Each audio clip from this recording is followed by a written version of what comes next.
아들이 떠나고 장례를 치르기까지 지옥 같았던 하루가 무엇보다 마음에 계속 남을 것 같아요. 슬픔도 모자라 서류가 없다고 자식 빈소도 차릴 수 없었던 한 어머니의 절규가 가슴을 칩니다. 희생자들의 장례를 마치기까지 유가족들이 얼마나 더 큰 고통을 감내해야 하는 것인지 답답합니다.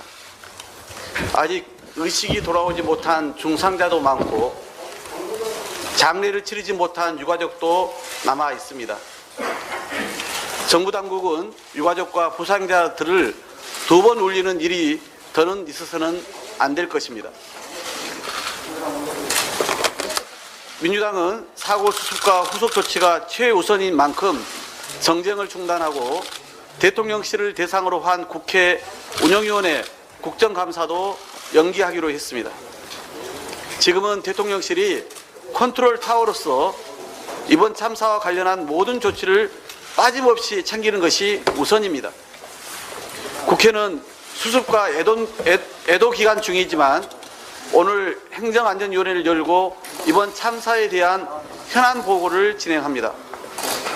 비록 정부 당국의 일방적 보고의 자리이긴 그래서 한계가 크지만 조만간 이번 참사에 관한 별도의 현안 질의도 갖기로 했다니 이번 참사의 원인과 그 책임을 규명하는 출발점으로 삼을 것입니다. 이를 바탕으로 국회 차원의 대책 마련에도 총력을 다하겠습니다. 희생자를 애도하는 우리 국민의 마음들이 더 커지고 있습니다. 어제 하루 이태원 지하철 1번 출구가 국화로 덮이고 분향소에도 온종일 수천 명의 발길이 이어졌습니다. 국민 모두가 희생자들의 명복을 빌며 자신의 일처럼 비통해하고 있습니다. 특히 또래의 죽음에 애통해하는 20, 30대의 발길이 끊이지 않고 있습니다.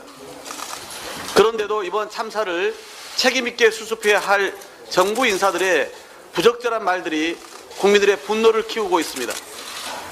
연일 무책임한 면피형 발언으로 논란의 중심에 선 이상민 행정안전부 장관은 이미 여당 안에서도 파면을 요구하는 목소리가 나올 정도입니다.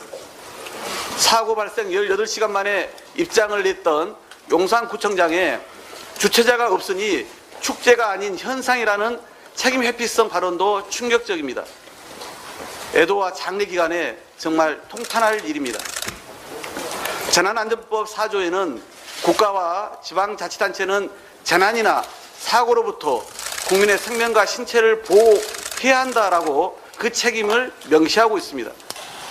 시민의 안전을 무한 책임져야 하는 중앙정부의 주무장관과 지방정부의 구청장으로서 대형 참사를 미리 막지 못했다면 자중하면서 수습이라도 정부가 모든 책임을 지겠다는 자세로 임해야 할 것입니다.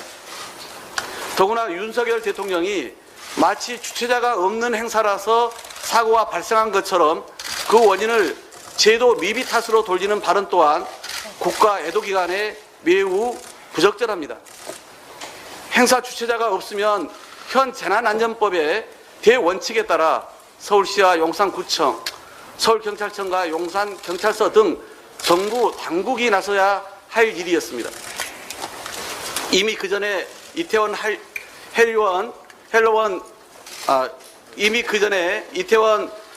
헬로윈 행사 등에서는 정부나 경찰이 그렇게 해와서 별다른 사고가 없었던 것입니다.